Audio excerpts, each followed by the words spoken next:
शिरोदिनि वासिनि विष्णुविलासिनि जिष्णुनुते भगवति हेशिति कण्ठकुटुम्बिनि भूरि कुटुम्बिनि भूरि कृते जय जय हे महिषासुरमर्दिनि रम्यकपर्दिनि शैलसुते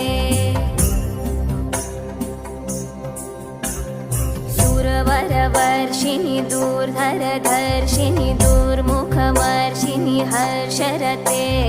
त्रिभुवनपोषिणि शङ्करतोषिणि किल्बिषमोषिनि घोषरते धनुजनिरोषिणि दितिसुतरोषिणि दुर्मधशोषिनि सिन्धुसुते जय जय हे महिषासुरमर्दिनि रम्यकपर्दिनि